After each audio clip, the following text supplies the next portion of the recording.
예수님을 사랑하는 형제자매 여러분, 11월 2일 아침 기도회를 주님 앞에 올려드리겠습니다. 우리 함께 찬양 함께 올리겠습니다. 너 시험을 당해 범죄치 말고 너 용기를 다해 곧 물리쳐라. 너 시험을 이겨 새 힘을 얻고 주 예수를 믿어 늘 승리하라.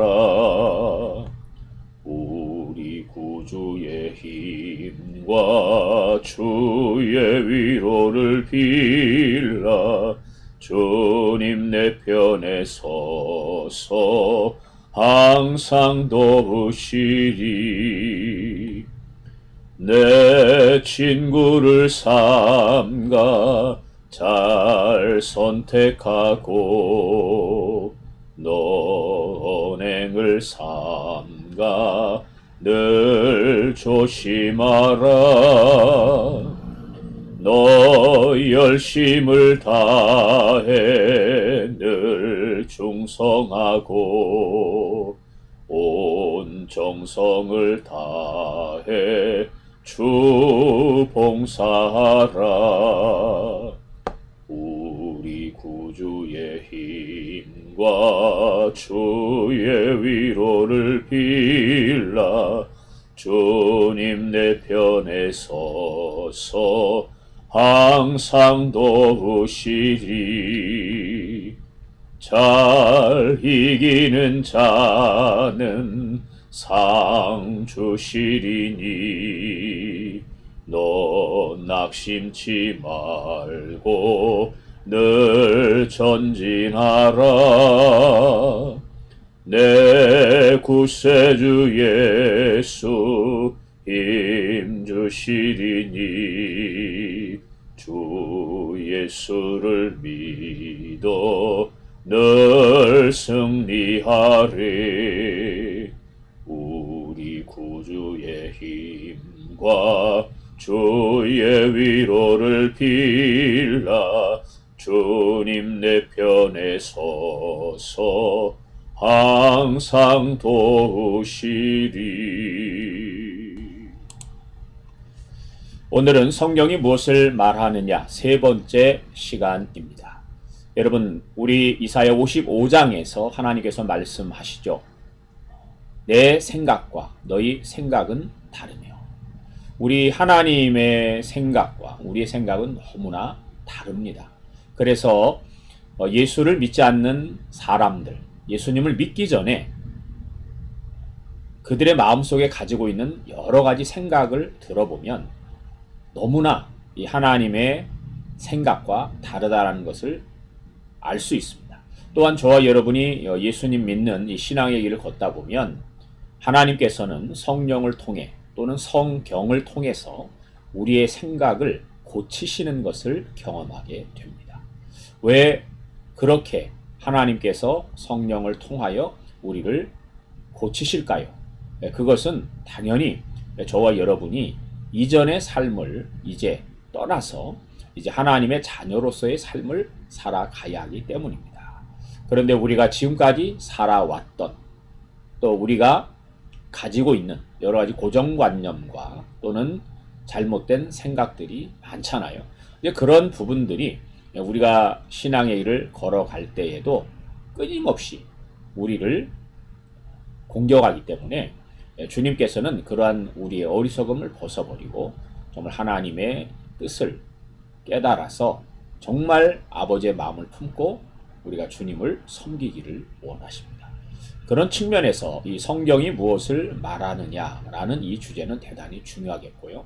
그래서 여러분들이 우리가 함께 성경이 무엇을 말하느냐라는 주제로 말씀을 나누어 갈 때 제가 여러분에게 드리는 말씀보다 우리가 함께 읽고 보는 이 성경 말씀을 유심히 관찰하시고 그 말씀이 정말 그렇게 말씀하고 있는가 확인하시면서 그리고 그 말씀을 여러분의 삶 속에 경험해 갈 수 있도록 힘써 주셨으면 좋겠습니다. 자, 오늘 이 시간에는 세 번째 주제, 시험입니다. 여러분, 성경 속에 시험이라는 주제는 그렇게 달가운 주제가 아닙니다. 저와 여러분이 아는 것처럼 시험하면 떠오르는 자가 바로 마귀입니다. 사단이죠.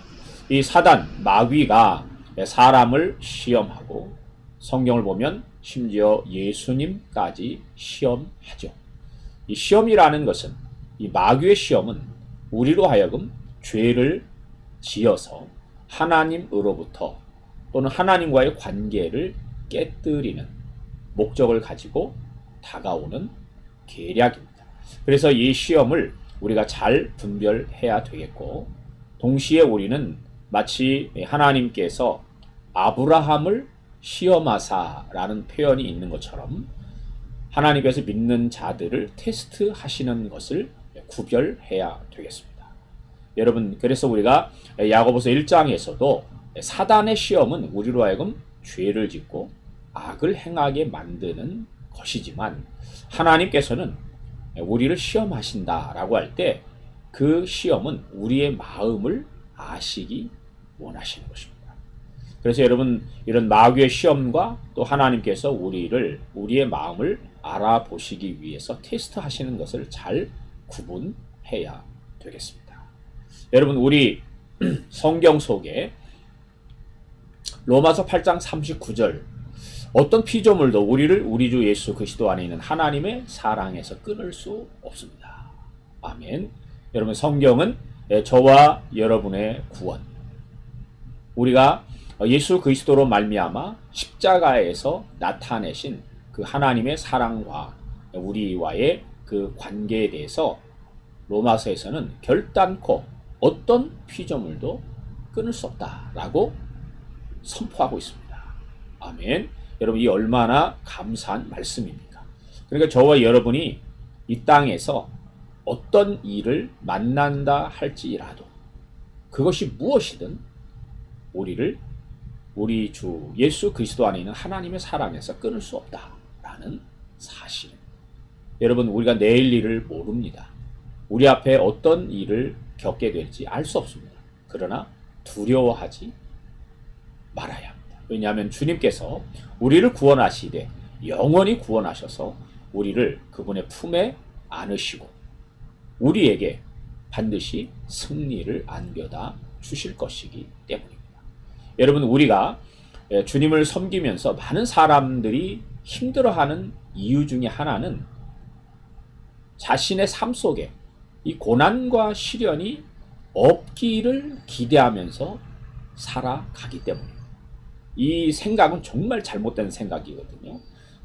우리가 이 사단이 또는 우리가 이 세상에 살아가면서 우리 스스로 마치 생존 본능처럼 그런 방향으로 치우쳐 있다는 것입니다. 고난도 없고 어려움도 없고 시험도 없고 시련도 없는 그런 삶을 기대하고 또 그런 삶을 위해서 어떤 사람들은 기도한다는 거예요. 그러나 여러분, 절대로 그렇지 않다는 것입니다. 우리가 주님을 섬길 때 시험에 대하여서 이런 잘못된 생각을 버려야 합니다. 이거 내가 이렇게 시련과 고난이 없기를 기대하는 이 사고 자체가 잘못됐다는 것이죠. 근데 우리가 그런 사고를 버리지 않은 채 살아가게 되면 이 고난과 시련이 있을 때마다 낙심하고 좌절하고 또 하나님을 의심하는 이런 죄를 짓게 됩니다. 그러니까 먼저 우리가 하나님의 말씀, 이 로마서 8장 39절에 기록되어 있는 것처럼 우리는 결단코 어떤 피조물에 의해서도 그리스도 예수 안에 있는 하나님의 사랑에서 끊어질 수가 없습니다. 그래서 우리는 이 주님의 놀라우신 약속의 말씀을 신뢰함으로 우리 앞에 어떠한 고난이 오더라도 어떠한 시험이 오더라도 그걸 두려워하지 말고 우리는 그 고난과 시험을 이겨내야 하는 승리자의 삶을 살아가야 한다라는 것을 기억해야 되겠습니다. 여러분, 그래서 시험에 관한 한 하나님의 계획, 그분의 섭리를 이해하는데 이 고린도전서 10장 13절만큼 위대한 말씀이 없습니다. 여러분은 사람이 흔히 겪는 시련밖에 다른 시련을 당한 적이 없습니다. 하나님은 신실하십니다. 여러분이 감당할 수 있는 능력 이상으로 시련을 겪는 것을 하나님은 허락하지 않으십니다. 하나님께서는 시련과 함께 그것을 벗어날 길도 마련해 주셔서 여러분이 그 시련을 견뎌낼 수 있게 해 주십니다. 아멘. 여러분, 여러분의 마음속에 이 놀라운, 이 위대한 하나님의 약속의 말씀을 품으시기를 주의 이름으로 축복합니다. 이 말씀이 여러분의 인생을 꿰뚫어보는 통찰력을 줄 것입니다.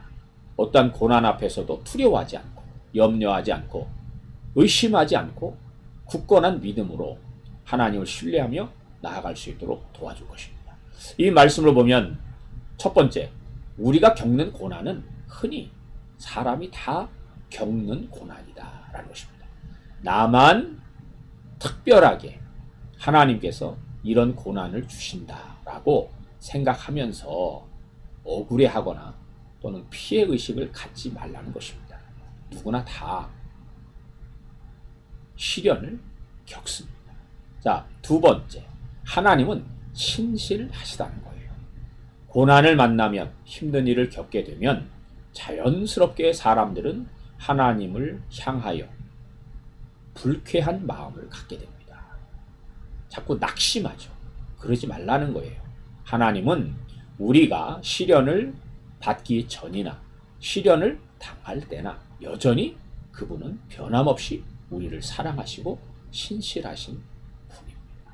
자, 세 번째, 하나님은 우리가 감당할 수 있는 능력 이상으로 시련을 허락하지 않으신다. 그러니까 여러분 힘들다, 어렵다, 죽겠다 이런 말을 하지 말라는 거예요. 왜? 하나님이 여러분이 감당할 수 있기 때문에 그 일을 허락하신 것입니다. 도리어 이 시련을 통해서 주님께서 나를 향한 어떤 것을 계획하시고 어떤 영적인 축복을 나에게 주시기 위해 이 일을 허락해 주셨는지를 기대하면서 정말 감사함으로 이 시련을 감당해 가야 합니다. 그리고 네 번째, 하나님께서는 피할 길을 마련해 놓으셨다는 사실입니다. 그래서 여러분, 우리가 힘든 시기를 지나보면 그때 당시에는 힘들고 어려웠지만 또 시간이 흘러서 그 시기가 지나고 나면 그래도 하나님께서 우리에게 살 길을 마련해 주신 것을 확인할 수 있습니다. 그래서 여러분, 이 시련 또는 시험에 관한 이 고린도전서 10장 13절 이 말씀을 여러분이 여러분의 마음속에 마치 영적인 무기처럼 장치를 하셔서 사단의 도전을 과감하게 꿰뚫어 보시고 승리하시기를 주의 이름으로 축원합니다. 우리가 알다시피 예수님께서도 시험을 받으셨습니다. 히브리서 2장 18절을 보면 그는 몸소 시험을 받아서 고난을 당하셨으므로 시험을 받는 사람들을 도우실 수 있습니다. 아멘. 여러분, 예수님께서 사신 삶이 여러분의 삶보다 편했으리라고 생각하십니까? 그렇지 않습니다. 여러분, 우리 예수님께서 겪으신 그 삶은 정말 엄청난 고난의 삶이셨습니다. 여러분, 십자가의 고난은 차지하더라도 그 이외에도 예수님은 제자에게도 배신을 당하시고 또 요한복음 1장에 있는 것처럼 자기 땅에 오매 영접지 아니하였다. 이렇게 말씀하고 있습니다. 어느 누구도 예수님을 제대로 알아보는 자들이 없었습니다. 여러분, 종교인들은 어땠습니까? 예수님을 언제든지 죽이기 위해서 끊임없이 그 예수님을 시험했습니다. 여러분, 어떤 경우에는 수많은 사람들이 예수님을 버리고 떠나기도 했습니다. 자, 그러니까 여러분, 우리가 예수님께서도 시험을 받으셨다는 거예요. 근데 예수님이 왜 시험을 받으셨을까요? 여기에는 크게 두 가지 이유가 있다고 볼 수 있습니다. 첫째는 예수님께서 우리로 하여금 본을 보여주신 거죠. 시험을 당하게 됐을 때 그 시험을 어떻게 이겨내는가, 그 본을 보여주십니다. 그것이 바로 마태복음 4장의 사단에 의한 3번에 걸친 시험을 말합니다. 동시에 예수님은 당신께서 사람의 몸을 입으시고 그 고난의 시련의 길을 직접 겪으셨기 때문에 우리를 충분히 이해하시고 도와주실 수 있다는 것이죠. 제가 특정 믿음 사건이라는 리스토로벨의 책을 읽으면서 도대체 하나님은 우리가 고난 당할 때 어디에 계시는가? 무엇을 하시는가? 이런 질문에 대한 답을 한 가지 제가 발견했습니다. 그게 뭐냐면, 내가 고난 당할 때, 여러분, 우리는 너무 쉽게 두려워하고 염려하고 고민하지 않습니까?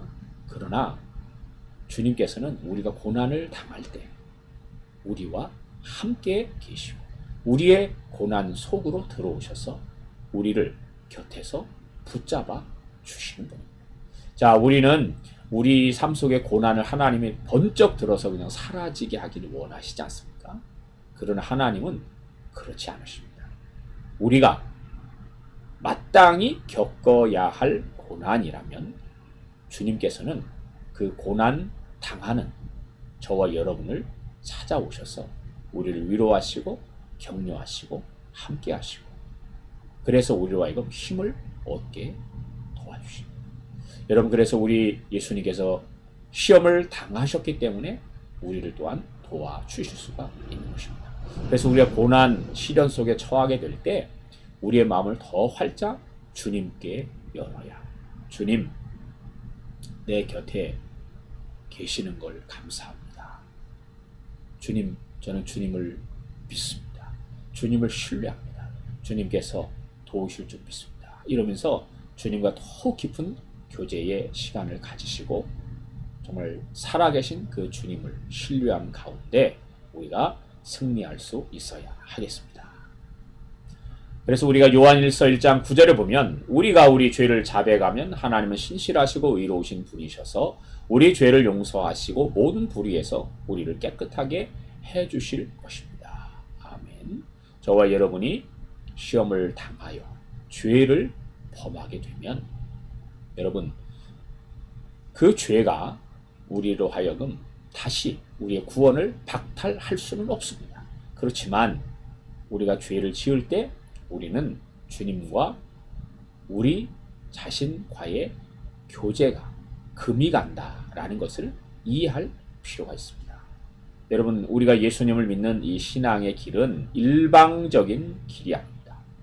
주님과 나와의 관계 속에서 걸어가는, 동행하는 길이죠. 그래서 우리가 이 땅에서도 누군가와의 관계가 금이 갈 때가 있지 않습니까? 누구의 잘못이든 간에. 여러분, 그럴 때는 서로가 서로의 잘못을 사과하고 화해하면 다시 회복이 됩니다. 여러분, 그와 같이 구원받은 주님의 자녀들이 혹여나 이렇게 죄에 빠지게 되었을 때, 죄를 깨닫게 되었을 때 돌이켜서 주님 앞에 진실로 자신의 허물을 자백하고, 그래서 예수 그리스도의 보혈로 다시 한번 정결함을 힘입어서 여러분 주님과의 더 뜨거운 교제를 회복하시고, 정말 믿음 안에서 우리가 주 앞에 서는 그날까지 어떤 시련과 고난이 온다 할지라도 우리가 예수님처럼 말씀을 붙잡고 약속의 말씀을 붙잡고 오직 하나님만을 신뢰하면서 믿음으로 승리하는 우리 모두가 되기를 주의 이름으로 축복합니다. 우리 함께 기도하시겠습니다.